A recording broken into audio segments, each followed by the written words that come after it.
Penguin Random House Audio presents Unfaithful Music and Disappearing Ink. This is the author, Elvis Costello.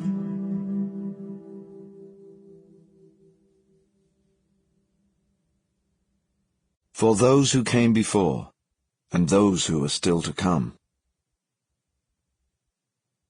Along with your tweezers and your handkerchief, you murder time and truth, love laughter and belief.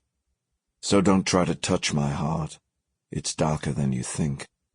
And don't try to read my mind, because it's full of disappearing ink. All the rage. Chapter 1.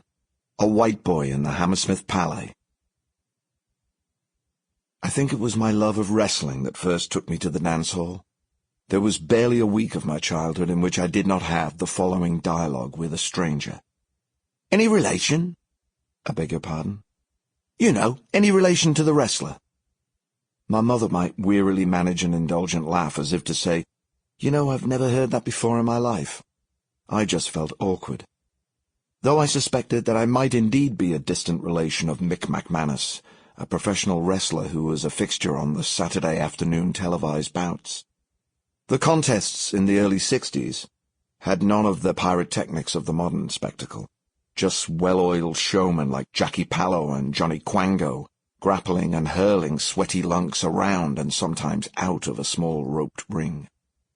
Mick MacManus spelled his name like my papa had before my dad added an A to make it MacManus,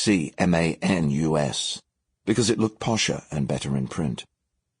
Anyone could see that I shared the same stocky physique with the man you love to hate. I had similar plastered-down black hair. Later, it was revealed that, like me, Mick could only be forced into submission by tickling. Late in his career, Mick suffered a rare defeat when his opponent used that dastardly tactic, and the champ renounced the match in disgust. Back in 1961, I would practice my flying scissors kick in front of the television, and then crumple as if felled by a forearm smash. Eventually, all my jumping off the furniture became too much for the neighbors, and my mother wanted to tidy the house. So she persuaded my dad to take me with him to work on Saturday afternoons at the Hammersmith Palais. This was my father's place of employment, his office, his factory. It was just an old tram shed that had been converted into a palais de danse, jammed between the Lorry Arms pub and a parade of shops just off Hammersmith Broadway.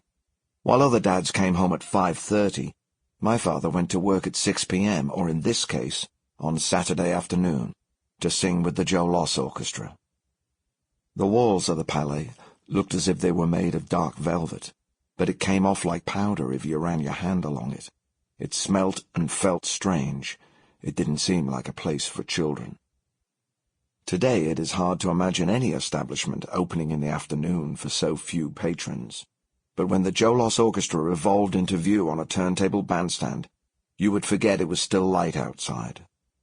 I was given a bottle of lemonade and a packet of crisps, and was secured in the balcony overlooking the dance floor, with strict instructions not to speak to anyone. The clientele were as curious as they were sparse in number. When I pointed out that two old ladies were dancing together, they were identified as spinsters. There was a mother teaching her young daughter dance steps, sometimes lifting her onto her own feet to give the girl the sense of the right rhythm. Commanding the floor with the competition dancers, who used the Saturday matinees for practice sessions.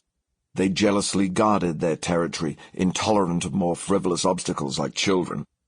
From my vantage point, their haughty expressions and sudden frozen poses seemed quite comical as they cocked their heads and made pecking movements with their necks like chickens.